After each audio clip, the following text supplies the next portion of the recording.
So thank you all for coming. Gracias a todos.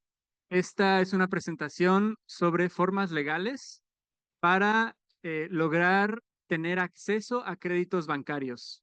Okay, so everyone, this is just trying to figure out this clicker. All right, there we go. Okay, so this is structures to serve, LEHCs, and other legal pathways to homeownership for underbanked residents. So we have a really good panel for you today. We have Mayerling Castillo from SFCLT. She is the Co-op Program Manager. Tenemos a Mayerling Castillo, que es manager del programa de cooperativas en la CLT de San Francisco. Felix, coordinadora de gestión en Oakland CLT, the Stewardship Coordinator at Oak CLT. Mariah Thompson, Senior Litigator at California Rural Legal Assistance, abogada en la California Rural Legal Assistance, Asistencia Legal Rural de California.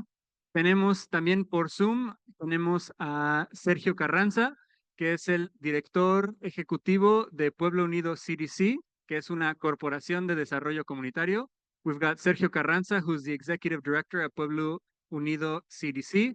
And there's me. I am the program manager at the Bolindavista program in Bolinas. Y yo soy el gestor del programa de Bolindavista en Bolina, en la CLT de Bolinas. Okay, so I'm just gonna go over this quickly, which is that the lack of access to credit, the systemic lack of access to credit, is a form of marginalization. This is, we live in a context that you are all well familiar with, where we have interest rates for traditional loans that are 6 to 9%, down payments that often need to be up to 20% in order to actually qualify for the mortgage, and very high credit ratings. These are all the things that traditional banks require for you to be able to actually obtain a mortgage. And this is an extractive system that basically places financing out of reach for most people. And so what we're dealing with is systemic marginalization, right? We have low-income folks that also quite often have high rates of medical and student debt, which makes it very difficult to obtain any kind of financing. And that leads to obviously a higher debt to income ratio, which is a very important metric to be able to qualify for a mortgage. Also, if you have a criminal record, very difficult to get a mortgage. And then there's just like good old redlining, where banks have and adopt these practices of not providing mortgages in particular neighborhoods, which I'm sure you are all very familiar with. But there's another further layer of this, which is folks who have an ITIN number, who may not have a social security number, or who may have most of their income in cash. And there's a lot of our communities throughout the state, right here in the Central Valley, in rural areas throughout the state as well. Definitely that's the case for us in Marin County. So basically, these are whole groups that are unable to access financing. So this presentation is focused on this group that does not have much documentation or any documentation. And if we're able to figure out a way to get folks in this category loans, then we actually address a lot of the issues for the groups in the middle as well. So that is the focus of and the motivation for this presentation. And I am going to give a slight just intro to our presentation. We're gonna start with Mayerling Castillo. She's going to talk to us about how cooperatives and CLTs can come together to create these financing options for residents. We're going to then move over to Felix, and they're going to talk to us about the limited equity housing cooperative, which is a specific kind of cooperative that can work with a CLT. And then we're going to go into a case study of a successful application of this, which is at Comunidad Nuevo Lago, which some of you might have been at the tour today. And Mariah is going to lead us through that section. And then we're going to talk with Sergio Carranza, and he's going to talk about their experience over at Pueblo Unido CDC and how they have integrated agriculture and cooperative. Um, they've incorporated agriculture and housing in a single project. And I will pass it off to Mayerling so we can get started. Welcome, everyone. I'm very happy to be here. My name is Mayerling Castillo, but I go by Maye. I work with the San Francisco Community Land Trust. So we thought that in this session, people will join us to learn about alternatives of how to have access to affordable housing. So we thought that a good way to initiate this conversation, it was introducing like a little brush, right? Like very quick introduction to what is a co-op, what is a CLT, for those who maybe have heard what they are, maybe they have some idea of what they are, how they work. So I will start there. So I wanted to start this conversation with the concept of communality, uh, because our ancestors were already practicing this way of life. When we talk about co-ops and CLTs, so these are the new terms, but the lifestyle in the concept comes from many, many years ago. Um, so in this concept of comunalidad or communality, the center, the heart is a food, the sustain, right? And where the land is the mother that provides with life, that provides with the food that we eat. And where the work has been made collectively, where people build together and they take care of each other, they take care of their families, their animals, their land, their water, um, and the political power. So where people have a say, where they make decisions democratically, uh, and the decisions are made by those who are directly impacted by the decisions that are made. So in many ways, we are all experts on this. We already know this, right? De muchas formas nosotros ya sabemos esto, ya lo tenemos ya aquí en el ADN. It's ingrained in us. We know how to do collective work. We know how to organize. Sabemos cómo organizarnos, sabemos cómo hacer el trabajo colectivo. Ahora, ¿cómo lo ponemos en la práctica en este sistema donde estamos viviendo ahora? So how do we put this in practice? Here, in the United States, another way of living and an alternative is the solidarity economy. So it's an economic model based on principles of solidarity, cooperation, equity, sustainability, social justice, where people and communities prioritize collective well-being, right, over profits.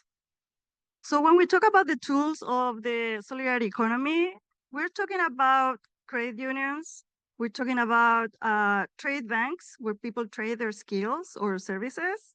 We're talking about co-ops, cooperatives, and there are many different co-ops, right? So there are worker co-ops, there are housing co-ops, agriculture co-ops, food co-ops, school co-ops, basically any organization can be organized as a co-op, right? And of course, we have the CLTs as another, or community land trust, as another tool of solidarity economy. So what is a CLT? So a CLT is a nonprofit organization that aims to remove properties from the speculative market to prevent evictions, to prevent overprices, right? Where house is seen as a product to be sold to the best bidder, I think is the word, poster.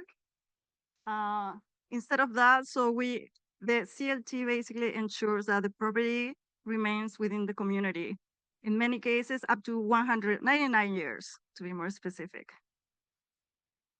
So something that I wanted to highlight is that community land trusts are non-profit organizations, right? So CLTs are not looking into making profit.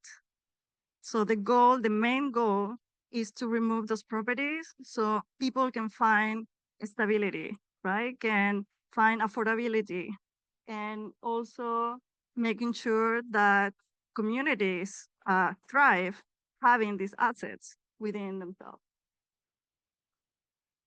So that was the first CLT in the United States, and it was born in the 1960s when the Afro-American that were trying to vote and be more involved in the political space, they were kicked out from the tenant lands.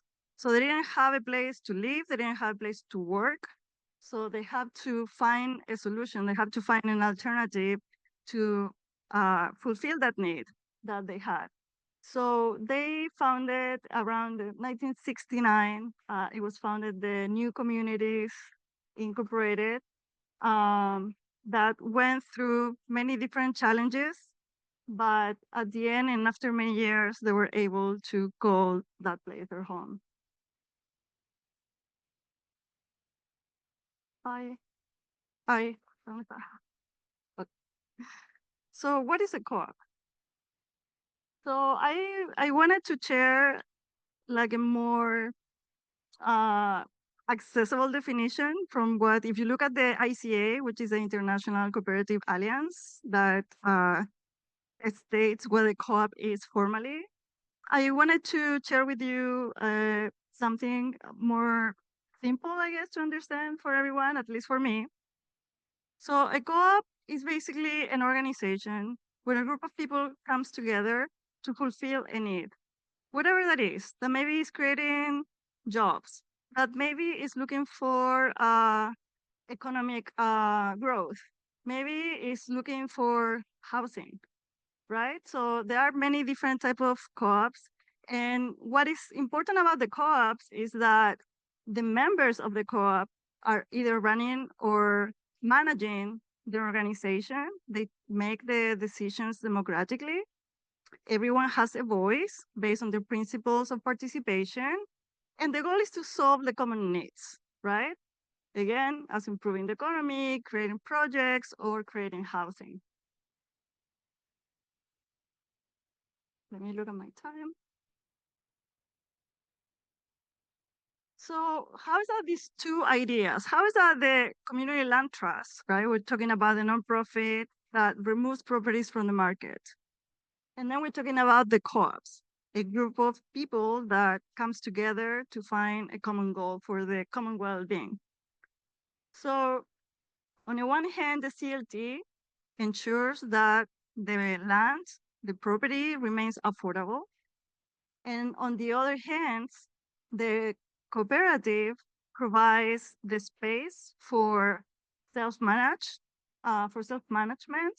and also for political participation, so where people have the say in the decisions that are made. So in this case, the land is protected from being sold, and the cooperative offers the opportunity for members to be active in their decisions. Boom, boom, boom. I know, but it worked. Done. So here is how the CLTs and co-ops work together. And also, I believe that these slides will be shared. So in the WOBA, yeah, because sometimes the pictures don't come, it's clear. So the co-ops in the CLT, what do we find here? That the residents have a say, and that's one of the most important things. When you have a say, then you feel the sense of ownership, the sense of community, the sense of belonging. There is community connection, right? So you find support system, particularly for those who are immigrants. When you come to a new country and you have to leave your friends and your family out, then you find in the co-op and your community and your housing community a support system. And that's my time. But let me finish very quickly. So definitely more security. because given that the CLT protects the land or the property to be sold, then families can, or members of the community can find stability for a long period of time and even leave it to the future family members when they decide to leave or when they get older, that they won't be able to live there anymore. There is also an opportunity to build skills that are transferable, so not just applicable to the co-op or the housing space, but also those are skills that will help you to move in different other circles where decisions are made democratically. And the shared responsibility, because everyone has a piece of responsibility that this model will work in terms of the stewardship of the property and the well-being of the members. So before I give the word to Felix, so there are many different ways to create a co-op in a housing model within the CLT. These are just some of the examples, the more common: single family homes, limited equity housing co-op, that was Felix is going to just talk about in a minute, condominiums, and multifamily rentals. So that is in my side, and I'll give the microphone to Felix. Thank you. Hi, everybody. My name's Felix, and I just wanted to say thank you so much, Maya and Kiko, for introducing and the important work of CLTs and co-ops and how they function on a fundamental level to create different kinds of community ownership. Kiko set us up really clearly about this question of how we create ownership pathways for people who have been historically systematically cut out of the financial systems that that a lot of our housing system is super wound up in. So today I'm just going to focus in on this one particular form of co-ops that provides a kind of solution to some of the questions that Kiko brought up about ownership. And it all stems from the conversations that Maya set us up with. So you're well on your way to having this concept. But I want to start with a really basic definition of what a limited equity housing co-op is.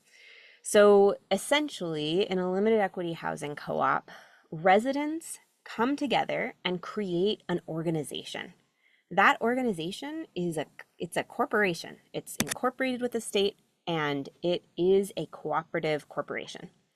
That corporation purchases, in this case, let's say an apartment building.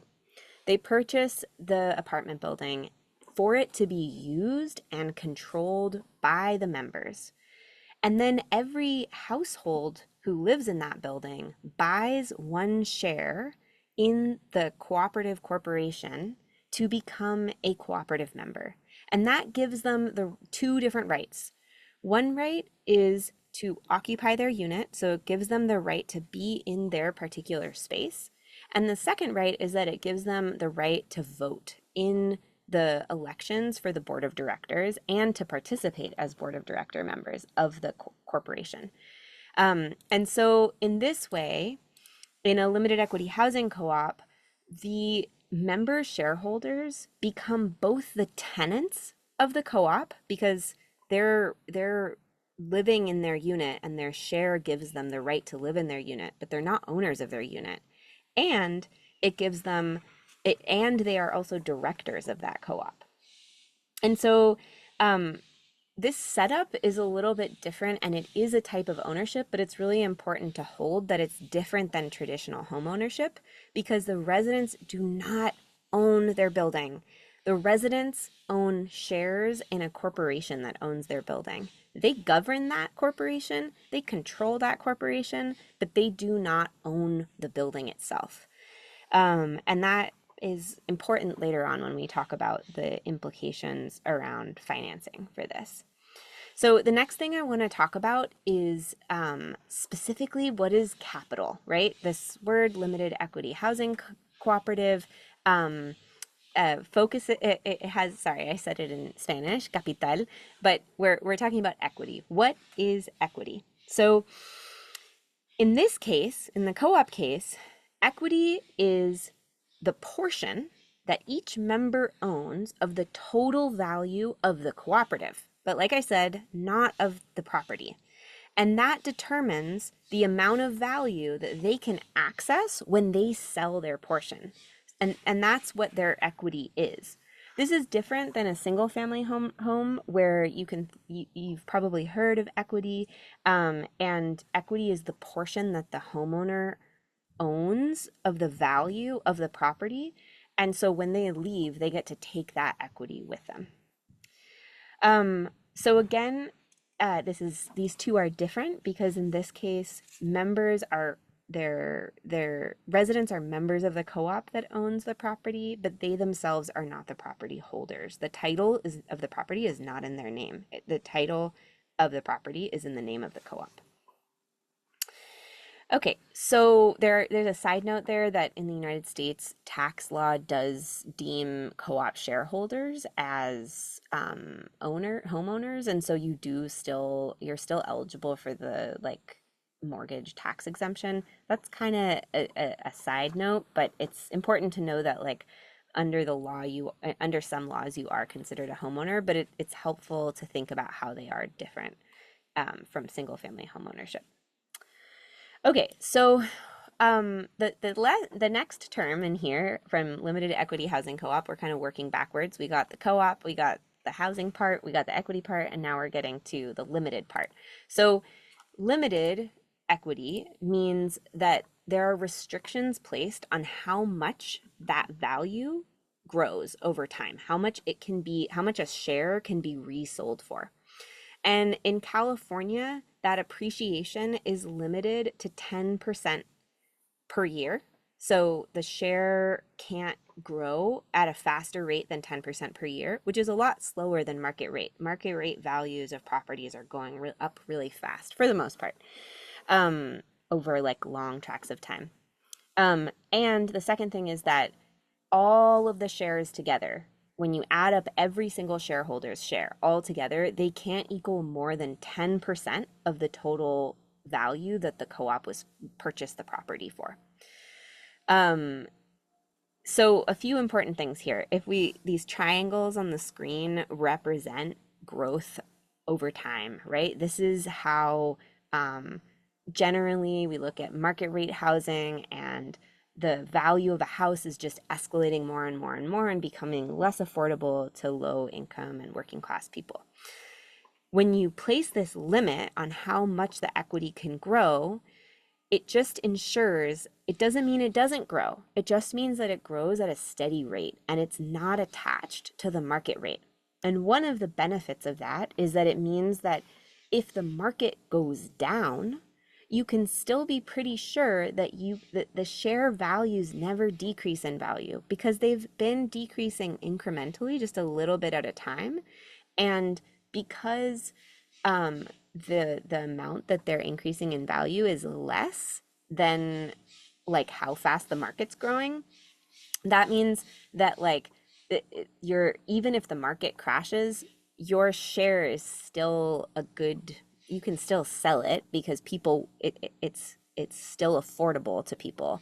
And that means that co-ops can guarantee that you have this annual increase every single year. And so it may not be the big gamble of a lifetime of owning a home that might increase in value with the market rate and become unaffordable to your neighbors in the future. But it is a really solid investment to be part of a co-op. It gives you this annual return on what you've put in that can be very steady because they never decrease in value. Okay, so we have a general sense of what a limited equity housing co-op is. Now let's talk a little bit about what this looks like when a co-op is being purchased. So there's kind of three big pots of money that go into a co-op. The first one is, in the case for most CLT co-ops, is the subsidy. So the city or whatever government agency or grant program or whatever has given money to make this place more affordable, that will go in this case, in this example, that was $2.1 million. This is one of OakCLT's projects. The second thing is that the co-op as a whole has to go and get a mortgage. And again, that's not in the name of the individual members, that's in the name of the co-op as an organization. That is in this case, $2.2 million. And that the name for that, the technical name is a blanket mortgage. But really you can just think of it as the loan that the co-op took out to purchase the property.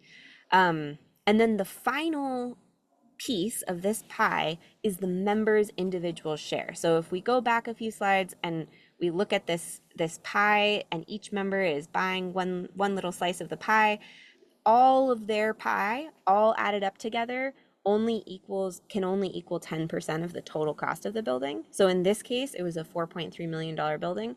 All of their pie together can't be more than $430,000. And so all of the member shares together are that $430,000. And members will go and get share loans for their individual amount. Some people might have that down payment. They might be able to buy their share outright. Some people might not be able to, so they'll go get a share. So what does this financing look like for an individual share member when they buy into a co-op? I'm going to show that on the next slide. So here we see the same number breakdown, where the turquoise on the bottom is the members' portion of all of the monthly costs that aren't the debt. So that's like the all the utilities and the property maintenance and any costs associated with running the property. The members are going to split that amongst themselves. The second cost is what the member pays from the proportion of the total blanket mortgage that the co-op took out. And in this case, this is just a model. We don't know if it'll actually look like this, but it's $1,250. Each member pays that portion of the total blanket mortgage for the co-op. And then the little darker blue at the top is for some share members. Some of them may not have needed this, but some folks will take out, again, these share loans, and that will be what they have to, just like a car loan, they have to make a payment on that share loan every month. What's really important to remember about that $50 is that generally share loans are only about 10 years. They only last about 10 years. And at the end of that 10 years, the members don't have to pay that amount anymore because they've paid off their loan. And then they have that's their equity. So if they sell after 10 years, that $50 went to pay down that share loan. And when they leave, that's just equity in their pocket. So the difference is if you were a renter and you would still pay the same amount, or maybe even a little bit. I mean, if you're a market rate renter, you'd be paying a lot more. But if you're renting from a CLT, you'd be paying the same total amount because the CLT has to pay that loan down, but you're not you're not getting any of that equity yourself. So in this case, the darker blue is the members, each person's member share. Okay, so let's step back a little bit and just say, what does this have to do with the question that Kiko set us up with in the very beginning, which is, how do we create pathways for people who've been systemically excluded from the housing market and from our financial systems to access ownership and control over their housing in CLTs? How do we create a pathway for that? And there's a lot of different people who have been excluded for varying different racist and xenophobic reasons. But ultimately, we want to answer this question of how do we make a pathway for people to have control and ownership, even if they've been excluded from these financial markets. And the reason why all of this stuff matters about limited equity housing co-ops is that, like I said, usually a private landlord, when they take your rent as a renter every month, they pay a mortgage that they've taken out. Most of them have a loan. And when you pay your monthly payments, part of the money goes in the landlord's pocket. Part of it might go towards repairs and stuff, but we all know that landlords are really good at not doing those. And part of it goes towards paying the landlord's debt. And usually when an individual person goes to have their to a bank to try to get a loan, the bank will look at their rent payments and say, oh, that's an expense that you're paying, and that is detrimental because it's going to make it less possible for you to pay off a loan. But in the case of a co-op, what's so powerful and cool is that all of these people come together who've been paying rent to a landlord, and instead of that rent that they're paying just looking like being seen as an expense to them, one of their costs, it's actually seen as income to the co-op, because the co-op every month charges its members in order to pay all of its costs. And that is, you could call it rent. It's usually called carrying charges for co-ops. But all that's to say that these rents that used to be this economic, this thing that made banks look unfavorably at individuals, when looking at a co-op, it becomes the co-op's income. And so by pooling our resources together, by collectivizing our financial power, because we have financial buying power. Right now, all that buying power is just getting sucked up by private equity landlords who are taking advantage of all of that. But when we instead pool that together, we can actually get a loan using the rents that we pay. And that loan isn't made out to us as individuals, it's made out to the co-op as a whole. And so that does a few different things. One really major thing is that banks look at, again, they look at the co-op's finances, the co-op's financial picture and what it's been going through over the last few years, rather than the individuals. And in banking terms, this means that there's no individual guarantors needed. It means that you as an individual member of a co-op, you don't need to have your credit checked. You don't need to provide your assets and income and all that stuff. You just have to show, as a co-op as a whole, people pay their monthly payments on time. And by paying your monthly payments on time as a co-op, you can qualify for loans, and rightfully so, because you've been qualifying for loans. You've just been helping a landlord qualify for their loans instead of you all yourselves getting to take control of that buying power. So I believe that I'm at time here.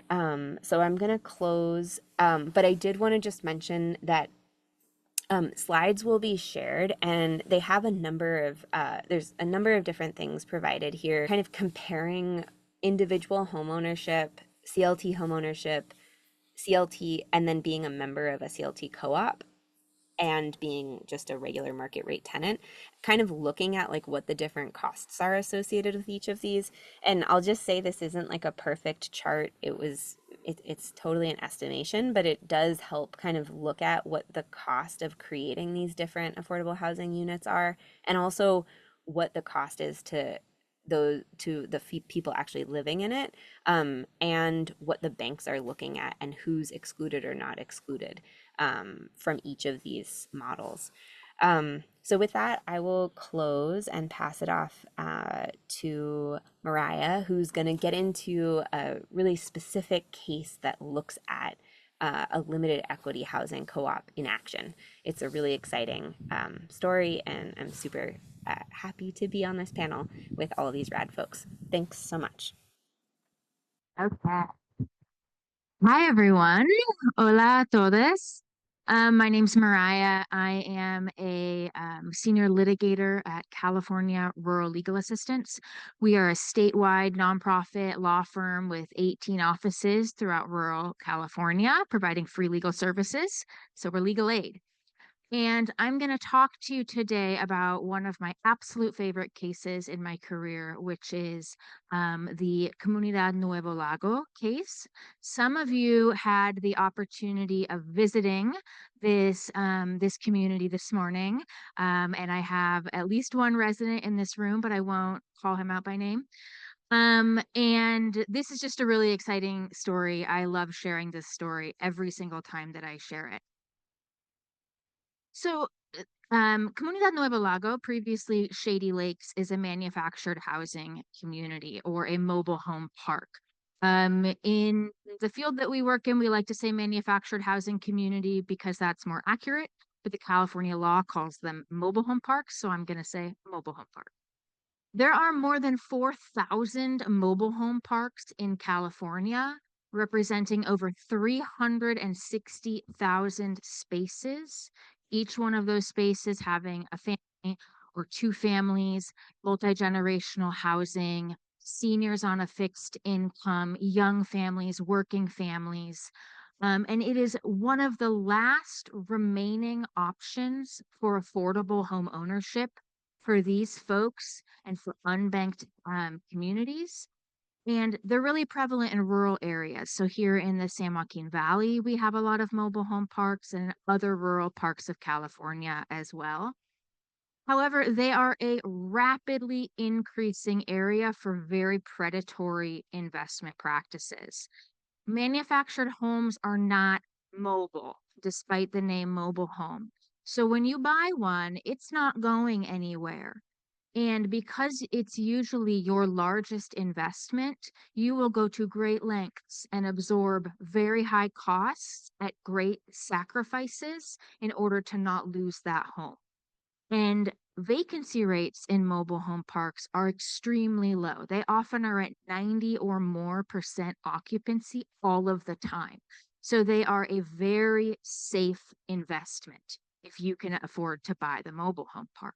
And a great way to make money is to buy them cheap and double or triple rent, pull out services so people are living in worse conditions, and just pocket 12 to 20% profit every year.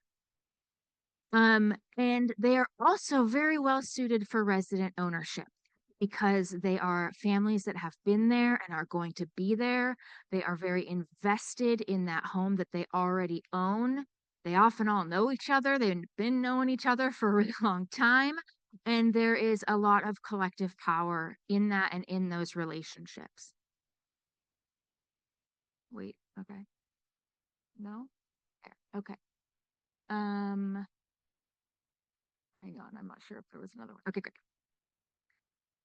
So, resident ownership is a solution to this kind of predatory ownership. And one thing I want to say before we get into the case study is that Comunidad Nuevo Lago is a limited equity housing cooperative, but they are not renting from a CLT. They own their land. So it's a little bit different. And a CLT and LEHC relationship, that's great. And that's definitely something to use and look forward to. But here they actually do own their land. But not all resident owned communities are LEHCs.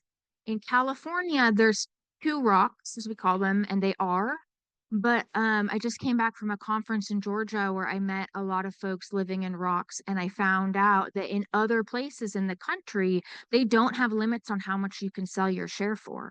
So having a resident-owned community might only mean affordable housing for one generation, because then they can sell it for market price and make that huge amount of profit. So I didn't even know that was happening other places. So it just goes to show how this model really is important when you're dealing with resident ownership. Yep, wrong way. So Comunidad Nuevo Lago, previously Shady Lakes, is a 60 space manufactured housing community in rural Fresno County. The primary residents there, most folks, but not all folks, are from one town in Oaxaca called San Miguel Cuevas. They're primarily unbanked residents, mostly farm workers and other kinds of agricultural workers. A lot of mixed status households, a lot of multi-generational households, a lot of seniors. And the primary languages spoke by most residents are Mixteco, which is an indigenous language, and Spanish as a second language. So the LEHC formation process in this case, it did not come out of nothing. It started with 5 years of very aggressive litigation against an extremely predatory corporate investment company that bought the mobile home park in 2019, doubled rents, increased space, other space costs, stopped maintaining the property until the on-site sewage facility in such bad shape that you couldn't walk outside because of the smell, and they wouldn't do anything about it. So 56 of the 60 families in that park came to CRLA and retained us as counsel, and we sued the landlord. And we spent several years in a street fight. And then we met the folks with ROC and the California Center for Community Development. And we started working on the I think end switch it game, to the which Spanish was version. residents owning the cooperative. This was really takes a village kind of project. We had a lot of partners. CRLA was working with the Western Center on Law and Poverty and Morrison Forrester for the litigation. The formation of the ROC in the LEHC happened with our colleagues at the UC Irvine School of Law, because I am not a corporate lawyer and we needed to have a corporate lawyer. ROC USA and CCCD, and of course the residents. So this process was very long. I have heard of some resident-owned communities in other places forming a resident co-op and buying a mobile home park in 3 months, and it blows my mind. I have no idea how anybody does that. Here, relationship development and the time it took was the most important thing here. Progress moves at the speed of crust. And our relationship, CRLA, working with that community for years, and being out there every day. We have community workers at CRLA that are really the heroes of CRLA. It's not the lawyers. They were out there all the time with residents, helping residents to unpack this really complicated, weird area of law, and learning about the conventional structures of lending that folks have not had access to because of systemic racism and classism.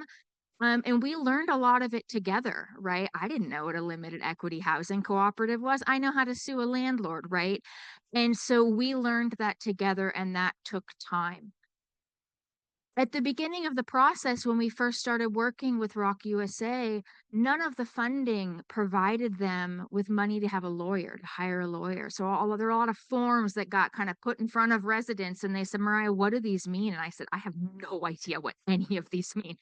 And we stopped the whole process until we could go find them legal counsel that could tell them what that meant. Because residents were not going to sign for a $7 million purchase with documents that nobody could explain to them. And similarly, we didn't move forward until we stopped and got every single one of those documents professionally translated, because of course, that's how it has to go. And that took time. We probably had a full year delay in forming the cooperative and buying the property in order to make sure that it was done right, which takes more time.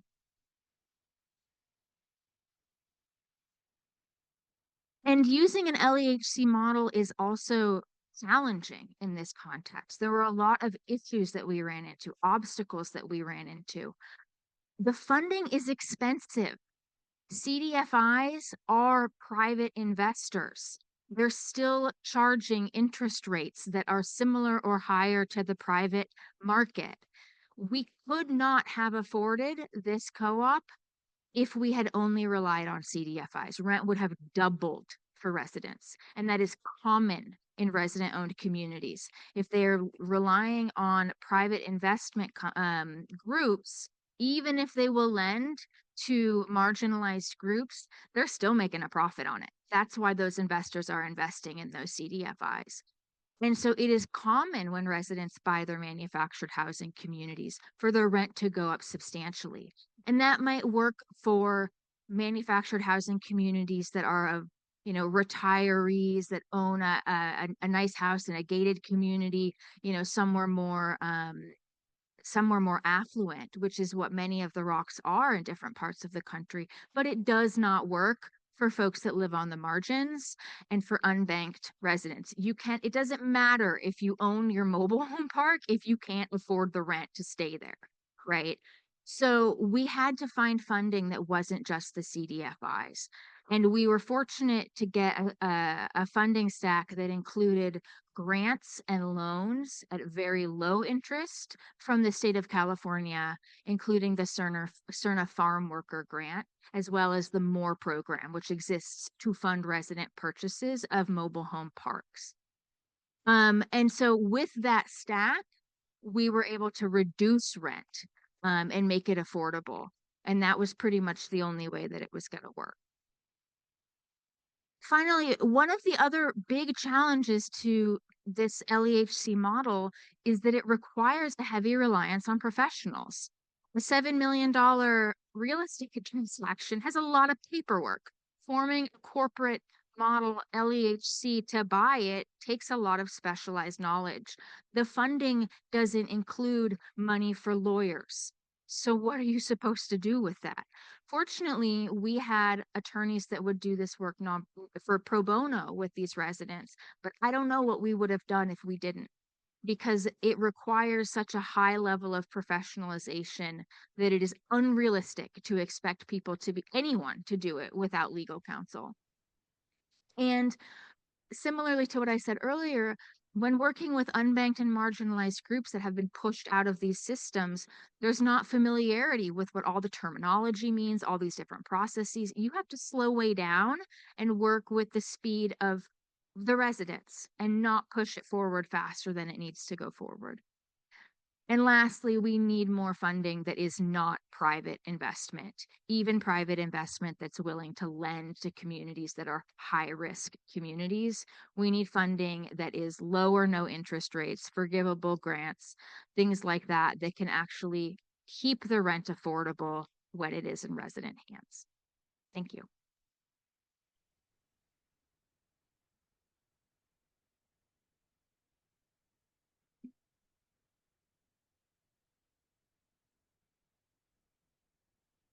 Kiko, are we ready for Sergio? Ok, ¿me pueden escuchar? Sí. ¿Se Kiko, oye claro? can you... Okay. Sí le podemos oír. Dale. Gracias, muchas gracias.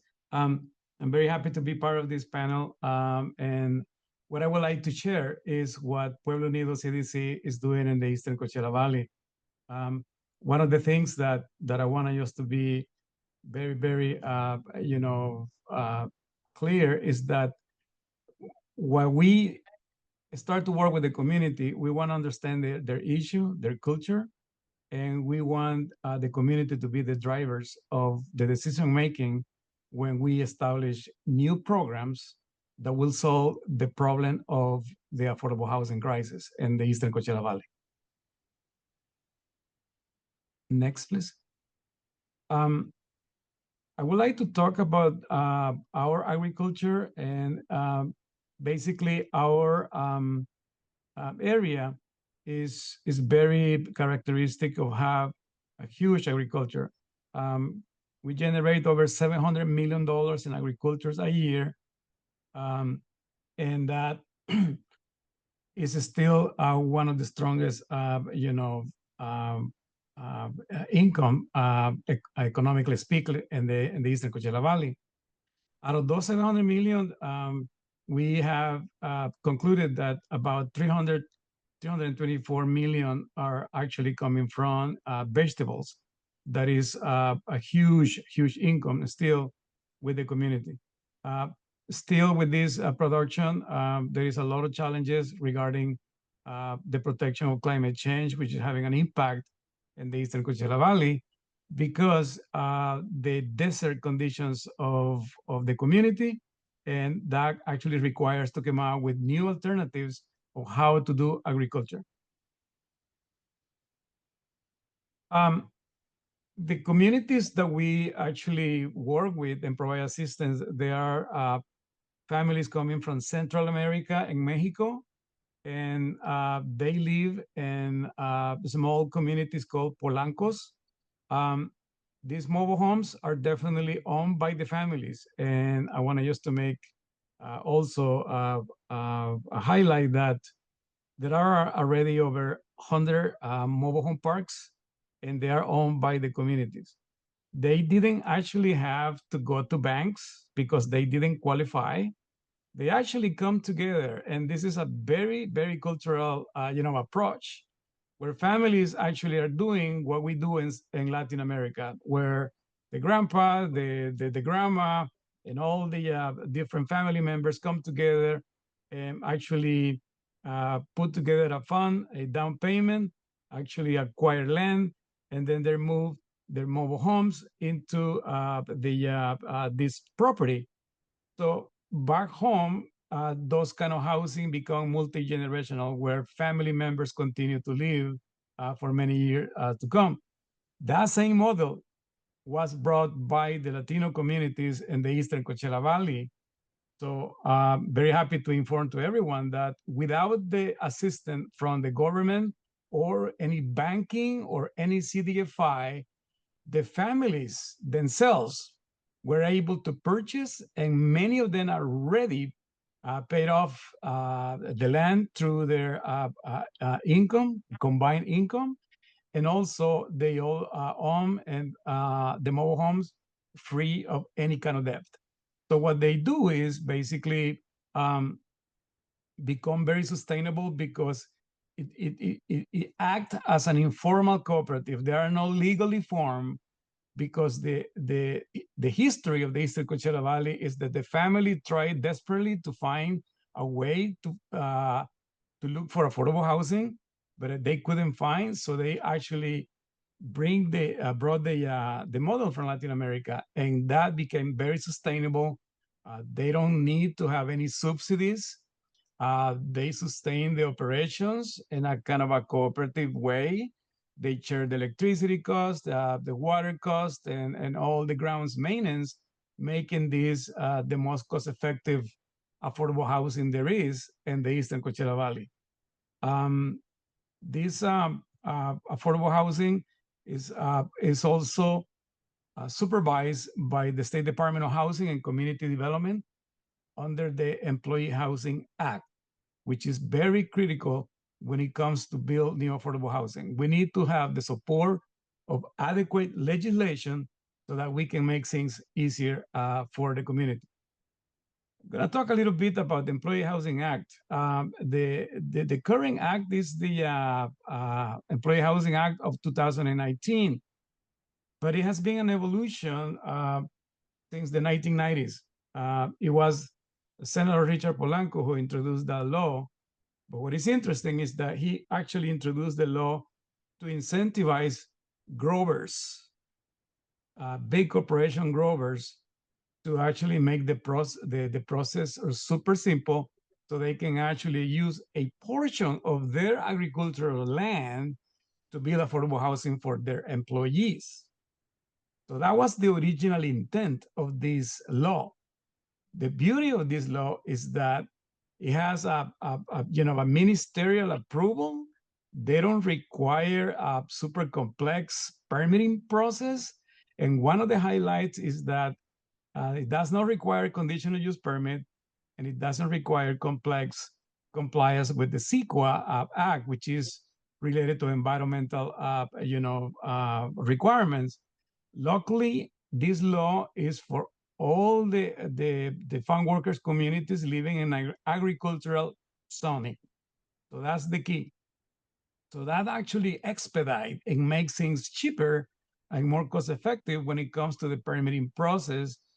So therefore, providing better support and opportunities to build affordable housing. But what is important is that growers start to use the law back in the 1990s, but then HCD, the State Department of Housing and Community Development, came to inspect those and found a lot of violations, which the growers did not appreciate. So consequently, they abandoned the use of this law for employee housing in these communities. And the next generation to use that was the families themselves. They didn't know about the existence of the law. They just saw how other mobile home parks were built on property land owned by growers. But with the time, the farm worker communities were the one who adopted the Employee Housing Act for their own benefit. And that's what we have been actually working on, and it has been critical to promote this type of activities. So we have learned that we cannot separate the economy from housing. These two need to definitely be linked together, because we are, as the other colleagues has very clearly presented, is a struggle to find funding to actually build more affordable housing and to make it more affordable. What we're doing is we're basically establishing a what is known as community-owned economy. What is that supposed to mean? Families are already the experts working on the field. We're creating a new social enterprise called El Milagro Farms, where we're going to be able to offer new opportunities for families to become proficient in other ways to do agriculture by actually earning living wages and benefits, but at the same time creating opportunities for affordable housing. We have 40 acres that was donated to Pueblo Unido, where we are starting this project. A big portion of the land will be leased for $1 a year to small farmers that are already struggling to get land to do what they do best, which is, do the produce that the Coachella Valley produces. So we're doing this in two ways. We're doing greenhouses through hydroponics, technology, and we are introducing regenerative agriculture, all 100% organic, so that the community have the expertise and the training to actually become proficient on that. We are restructuring the organization, Pueblo Unido, to expand the capacity and create local markets where that produce will be distributed through a farm-to-table program, and the profit, the proceeds of that, will be reinvested back into the community. So remember at the beginning of this presentation how much this area produces. So by extracting, by taking control of a portion of that agriculture here in the Eastern Coachella Valley, we are creating a capital that definitely is coming from the community. It will be controlled by the community and will be reinvested into the community.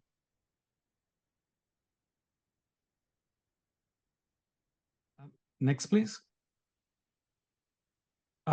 So we created a rural communities investment fund, and that is the fund that we are using to actually create micro lending to build affordable housing and other type of investments to promote more sustainability in the community. So this fund has already invested a big portion on the affordable housing model that we did, and also is providing support to develop El Milagro Farms at this point. Next. So this Polanco agri-housing is a typical example of what Pueblo Unido is doing. We work with the families that are already owners of that Polanco park. The family came and matched our contribution to build this house through their land. So we replaced an old mobile home by building a new, 1,050 square feet housing model using structural insulated panels, an installation of a solar system, introduction of mini splits technology, and we are also planting a lot of trees in the surrounding area to actually help to minimize the cost related to air conditioning. So all this is definitely becoming a reality. We have demonstrated that it's feasible by using all the critical, economy that we have from the agriculture. So once again, the agriculture will be the foundation of finding new alternatives for financial assistance to the families that are already the owners of this land, but also the experts of doing all this kind of work. Finally, I want to just to share the most critical elements that are necessary to make this a reality. Number one, there has to be a very, very deep involvement from the community so that we can understand their priorities and what can we do to better shape their concerns. That helps us to also to come out with designs where their participation to know the lifestyles and their needs. Knowing that the community is also an expert in agriculture, that is how we actually start to create the conditions to provide these kind of resources. But it's important that the community is also helping us to shape the legislation. So the Employee Housing Act of 2019 was also revamped because the feedback and support that we have from the community. That in turn, these two elements, these 4 elements will be the opportunities that we have to create new affordable housing through the existing financial programs that we have. And we will see the result within the next coming years so that we can replicate this model anywhere in California where there is a very strong agricultural, economy. Thank you.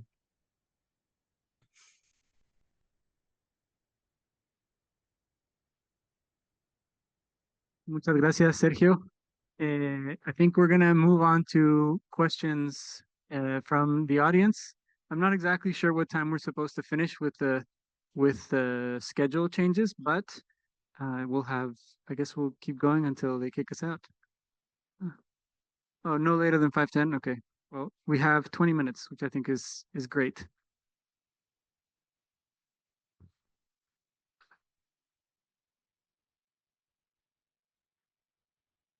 Thank you, Kiko. Can you explain why it's best to have the CLT own the land of an LEHC? Let me get the second mic.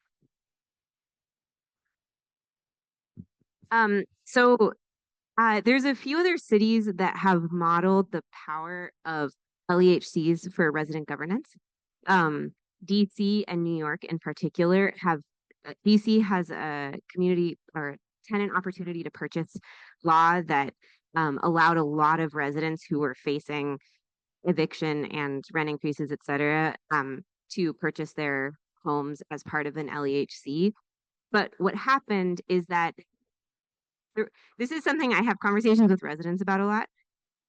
The immediate needs of a resident are not always the needs of the co-op, and those are not always the needs of the community. We may have similar long-term needs, but in an immediate sense, and a single tenant or a single member of a co-op may choose not to increase their personal charges, even if that means that in 30 years the roof is falling in. Because for them, they're like, I'm going to leave in 5 years and I need that money to like pay for my grandma's surgery or whatever it is. There's legitimate reasons. But for many of those LEHCs in New York and DC that formed, what happened was either the residents themselves did not get the appropriate technical assistance and support to be able to keep up the buildings, or they chose not to in order to get short-term, like lower rents, essentially. That's one thing that happened that wasn't great. The second thing is that some folks decided to convert to market rate and sell after the affordability restrictions ended with the cities that they received the funding from to purchase.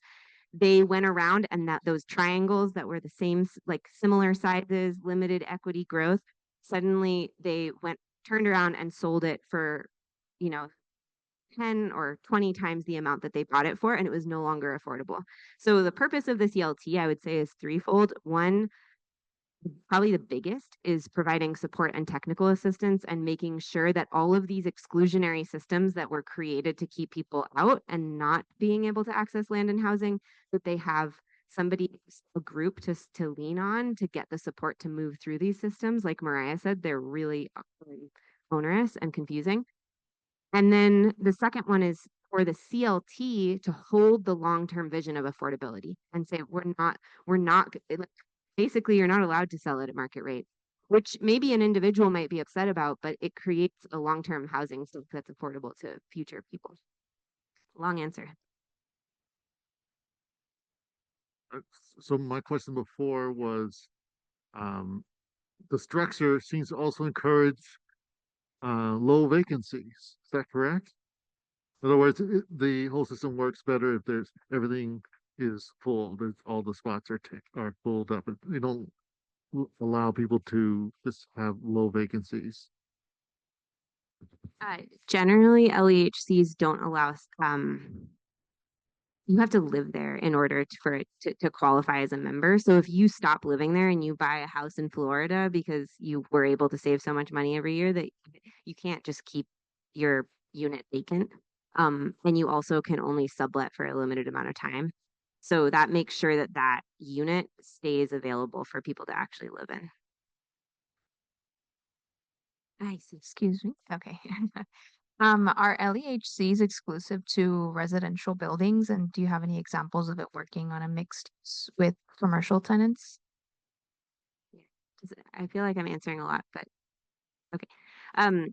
Oak CLT has one building that is mixed use, 8 residential, 4 commercial, and it's converting to limited equity housing co-op.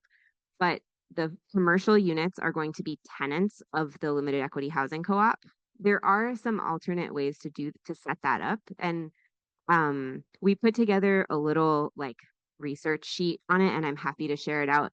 It's mostly you can combine a condo model with the LEHC to provide an ownership model, or you can create a stock co-op, which isn't restricted for residential. And it's just a little more complicated because you have to go through the Department of Real Estate's public reporting process, which I can nerd out with you on forever if you'd like to. That'd be great. Can share first.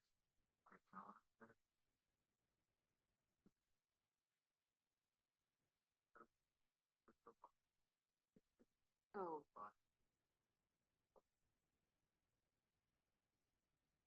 Does anyone else want to take this one? I know I'm answering questions. What? Yeah. Yeah, they can't. But you can create a multi-stakeholder co-op like a PREC.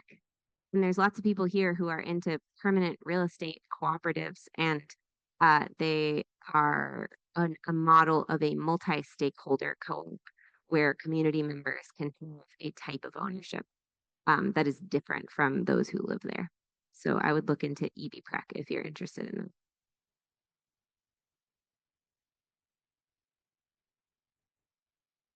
I'm gonna go to the back here.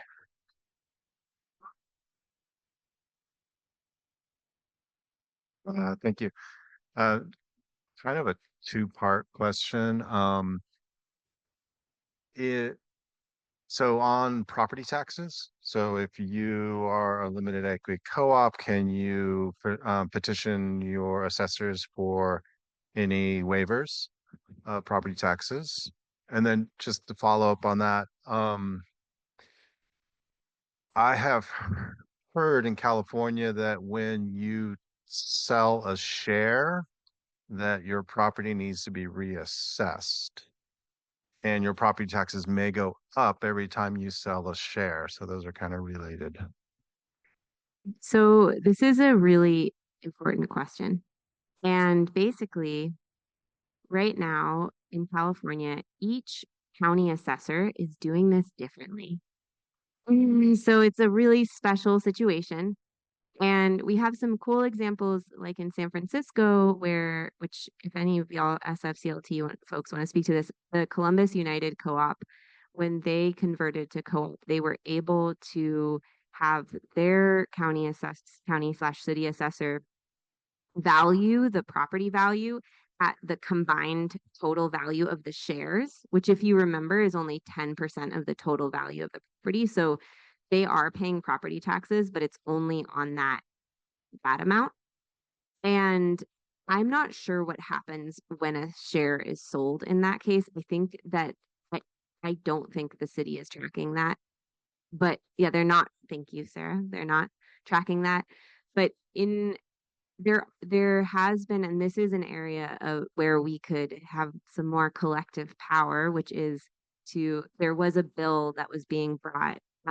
Did anybody work on that who could speak to it more clearly? I wasn't working on it at the end when it died. But the idea was to put some controls and consistency across the state as far as how assessors were assessing property taxes on limited equity housing cooperatives.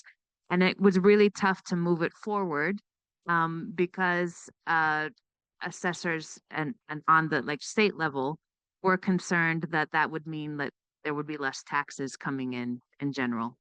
And they didn't want to like put anything that would consistently change the entire process because they felt like it could have an impact on other types of housing that it's also like taxed.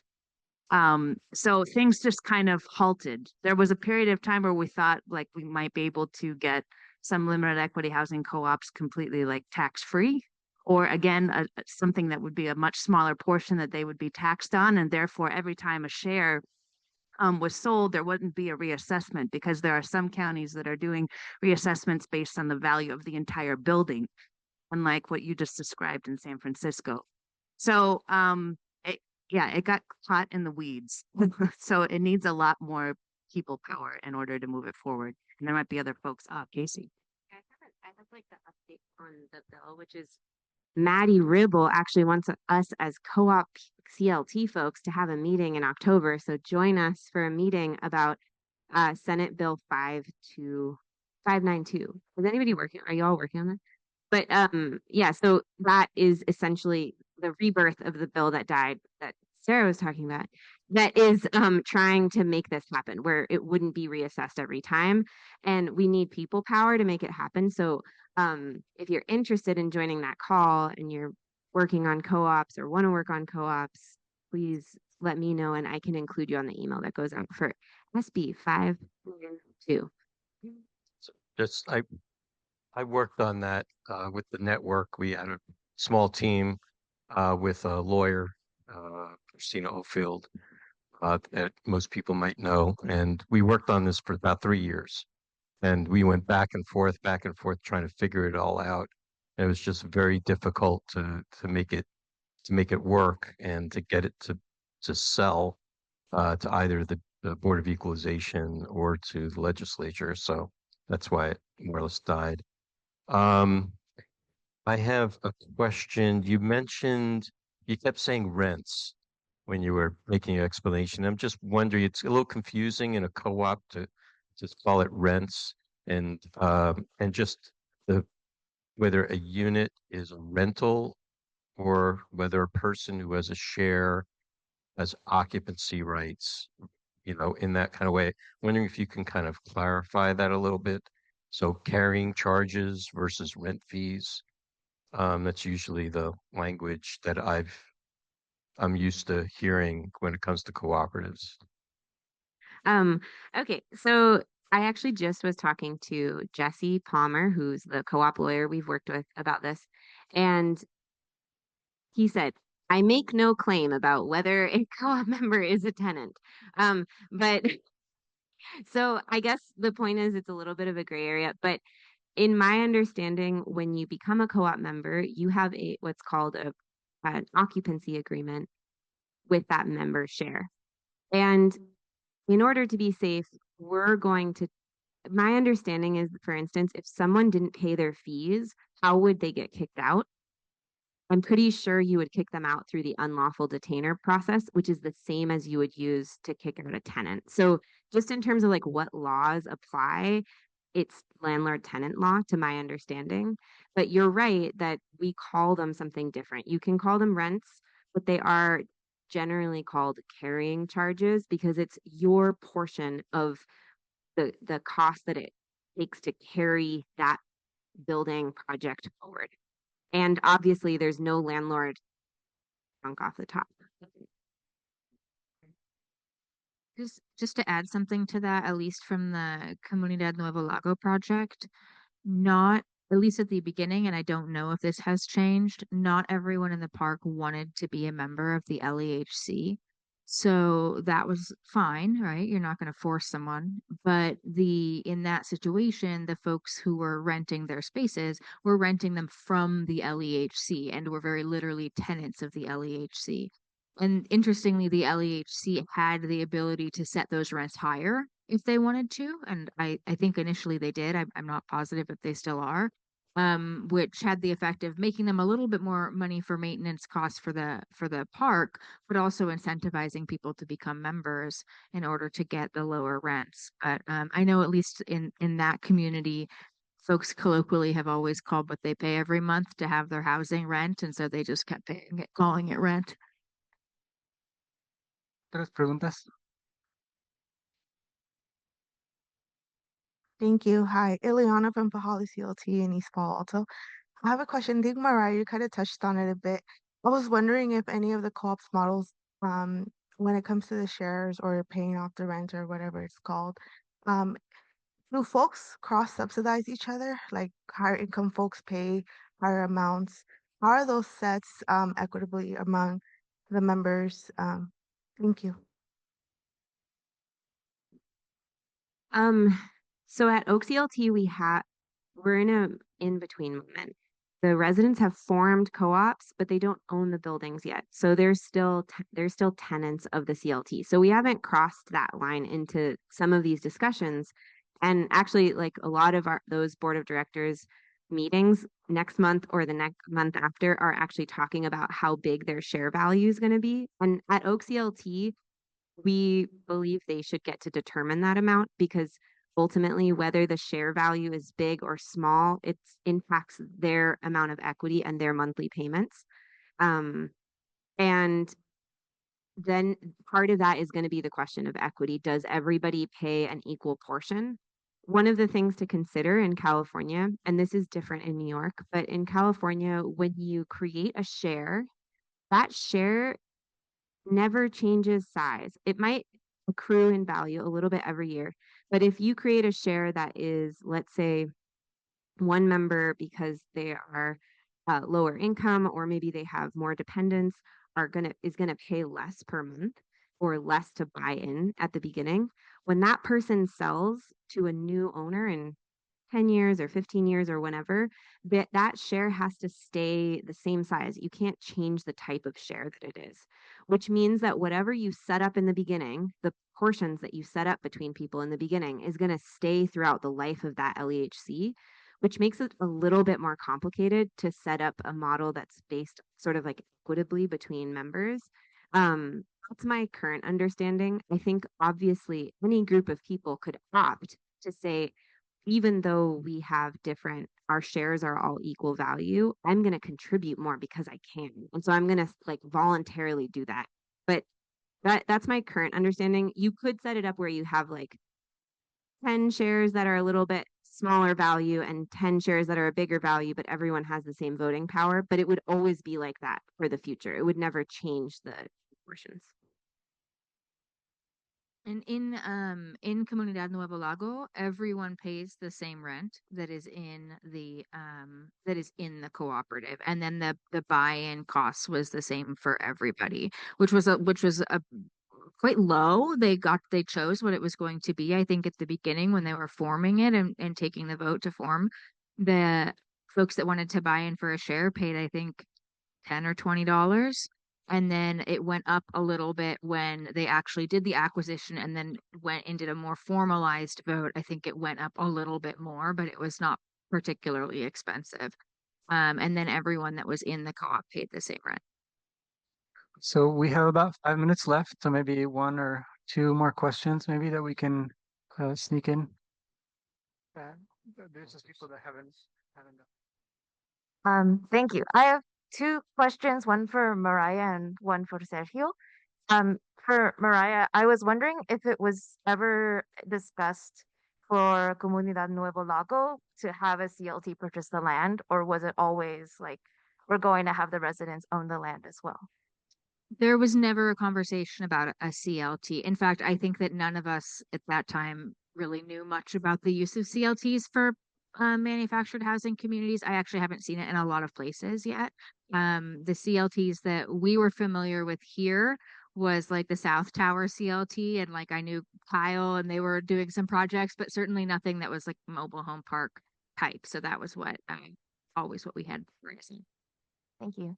Y para Sergio, usted habló un poquito de la ley para viviendas de empleados. No sé si tiene algo que quiere cambiar en esta ley en el futuro o algo como así para ser más fácil para personas que son personas que trabajan en las granjas pero no son owners, sí, like dueños, porque tenemos en el condado de San Mateo una organización puente que tiene una propiedad, pero no son un dueño de una granja, solamente son un non-profit. Entonces es diferente y hay regulación, hay diferentes leyes para este grupo de, sí.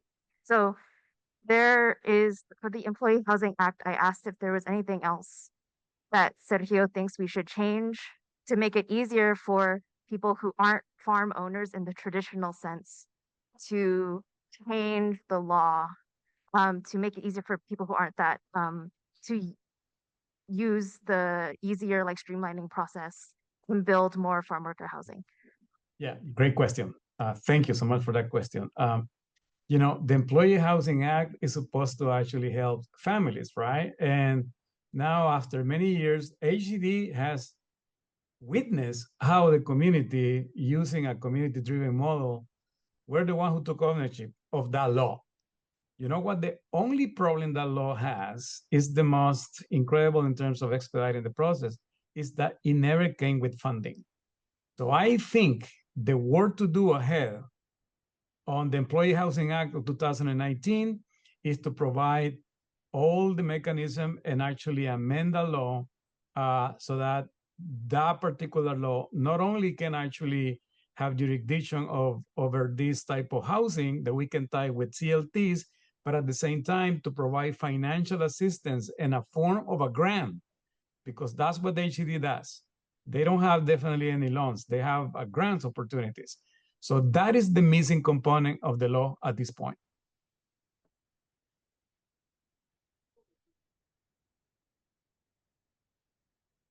Do you want to go back to the slide? So we have just a request to look at the Employee Housing Act slide. And hold on, getting there. And where can this act be used? This act is actually can be used, and anybody can invoke this act as long the proposed project is in a zone agricultural area. That's it. Can be W2, A1, A2, rural residential, anything that is definitely within an agricultural area. Anybody can use this law. There are some other things to be considered. For example, the law also requires that if a nonprofit is going to actually be the proponents of the construction of a new employee housing, they need to have a background and expertise on running those projects, and which is natural, right? Is expected. Housing providers, everyone who is involved in affordable housing and is structured as a 501c3 to be a housing provider, definitely will qualify. But those are the things that definitely are included on these. One thing that I want to just to also clarify is that sections of this law actually say that you can build either 36 beds or a total of 12 units, meaning 12 dwelling units. It can be a mobile home. It can be a unit and a permanent foundation. But the new Act of 2019 now actually is expanding to a maximum of 36 units, but also provided that you have adequate infrastructure. Like, for example, you don't want to put 36 units on a septic tanks, for example. It is not definitely the best approach. But if you have, ability to connect to the municipal service, both water and sewer, that is something that definitely this law can support. Again, I believe that anybody can replicate this project anywhere they go in rural California. And again, the only missing component is this law never actually came with funding. And this is something that we all need to work so that we can continue promoting more affordable housing through this kind of CLT, employee housing type of construction approach. Sergio, if I could, just one quick follow-up to with the with the Employee Housing Act, do occupants, how do occupants qualify as agricultural employees, and are there income limitations to who is supposed to be able to live in those units? As long as they are farm workers, one of the spouses can be a farm worker, and to live in that project. But also there is a percentage as well of farm workers that need to live on that. But this law is definitely targeted to assist farm worker community to have access to affordable housing. So there is no concern about the income limitation, because everyone knows the farm workers is probably one of the very low income jobs in California. So that is one requirement, to be a farm worker, an active, and any kind of a farm worker activity or agricultural activity that makes a resident or a potential, applicant to qualify for this type of housing. Thank you, Sergio. So I think according to our agenda, there are no more like formal activities, but I'm wondering if a couple people want to stay behind, or whoever, if you can stay, Sergio. I don't know if you have a few more minutes. If people want to stay behind and talk or ask a couple more questions, yeah, whoever can stay. But I think we're gonna wrap it up. So, oh yeah, and I am going to announce that we have the co-op peer-to-peer section tomorrow. So if you're interested in going for a deep dive and geeking out more about the co-ops, please do attend that. And also, Kendra, can you remind me the name of your presentation? Yes. Yeah, so we also have a legal roundtable for our undocumented community, or folks that are interested in working with or who are working with those groups. And so that'll be a support group for organizations that are doing that work. But thank you all for coming. Really appreciate it. And I'll hand it over to Shirley. Quick announcement. Please join us for a reception at Arte Americas. There are two groups leaving, one at 5:30, one at 5:45. We'll have beefed up security for the group leaving at 5:45 if you wanted to, take a rest before going. The reception is 6 to 9:30. So again, just find a buddy to walk with or go with one of the two official groups. Look forward to seeing you there. Hi, Sergio. I have a question. For the 40-acre land donation that you all received, was that something that Pueblo Unido advocated for, and how did you all make that happen? And congratulations, by the way. Oh, thank you. So I think one of the strategies that we have is that we work with the private sector, and we have another mobile home park that I didn't want to elaborate too much for the lack of timing. But the first acquisition was an existing mobile home park owned by the same owner within the premises of these 40 acres. So we built a relationship. We basically help him to get out of trouble because that mobile home park was in non-compliance. So we purchased the land. We actually assess and change the size of the parcel, and then we continue to work. And then I continue to negotiate. This he doesn't live in the community. He lives in Los Angeles, and he has no interest to actually own those communities, those lands. He has to foreclose on those properties. That's the reason why he's involved.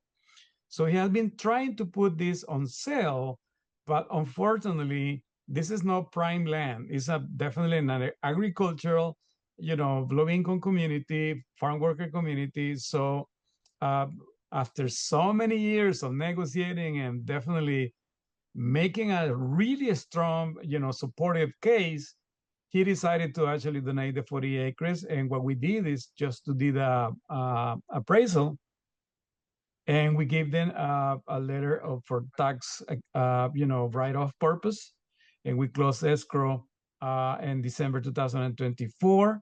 We still have access and opportunity to access more land, but we want to start small. We want to just to perfect this model. But again, this is the result of many years of working relationship with, property owners, private, entrepreneurs that don't have any other use for those lands. So that's the reason how we were able to finally acquire those 40 acres. Thank you. So I'm the treasurer for a CLT that's looking to set up some sort of arrangement on behalf of people coming home from being incarcerated. So in theory, could we buy 20 acres, make it a farm, and have employee own, and have each resident be a farm worker if they have a garden and all that? Right. Absolutely. So Okay. let me explain what we're doing. So that 40 acres, all this area used to be a former, fish farms. Okay. So one of the things that we're doing is that there is no reason to go back to fish farm because there is no market for that. What we did extensively is to analyze what are the crops that are in more demand in the area so we can focus on those. So we got some grants from the California Department of Food and Agriculture to start working and preparing the land, those 40 acres, in preparation to actually start doing vegetables, specifically lettuce.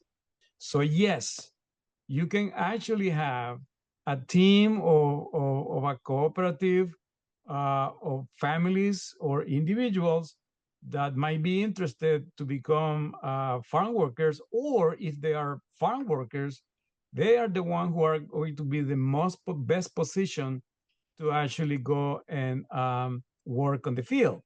Now, as such, you can also allocate a portion of that parcel to build affordable housing.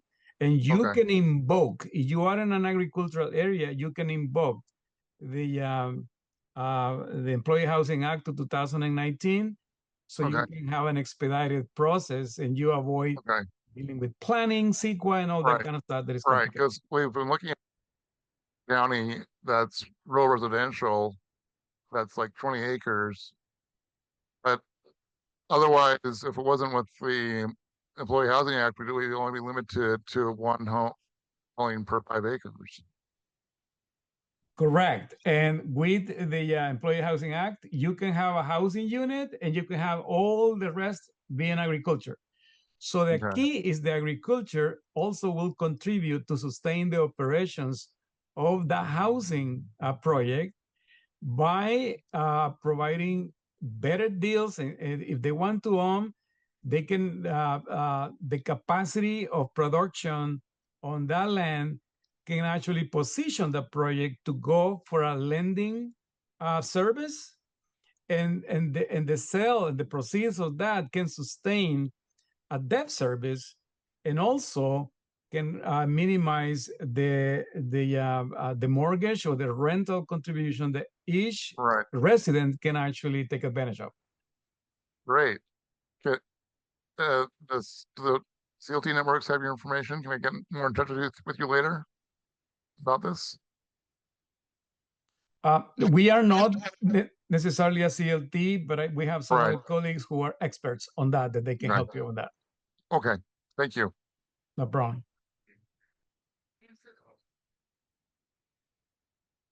I think I got the last one, so thank you for your time.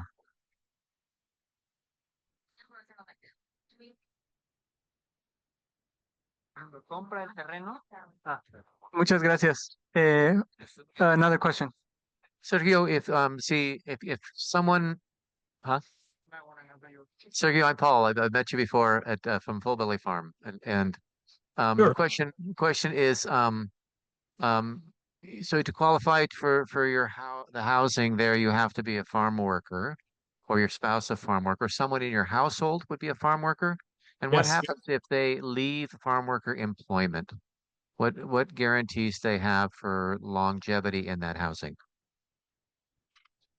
I guess the golden question is that the projects are intended to help farm workers communities, right? That's the main goal. Of course, you ask me, is everyone in those Polanco parks are farm workers? My answer will be no, because some people have evolved or gotten other type of work. For example, they move into landscaping. And they move into other type of a similar kind of a work in those areas, and they have a better income opportunity.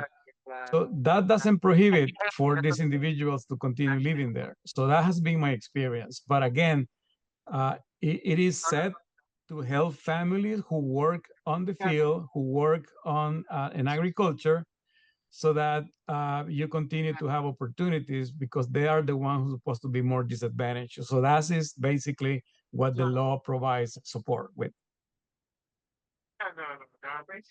Yeah, no, can hear me. And then is there a limitation then on second generation in terms of the transfer of ownership? Is it controlled appreciation? Are the rules embedded in the agreements there that create the housing project itself? So what we're seeing is this: and the Polanco parks, they are owned by individual families, and again, as I explained, they are not legal cooperatives. They are informal associations, right? So what we notice is that the original family members that are actually invested in the land and all the mobile homes are becoming retired. And you have two cases. You have the next generation of members of the family, the daughters and sons. You have two cases.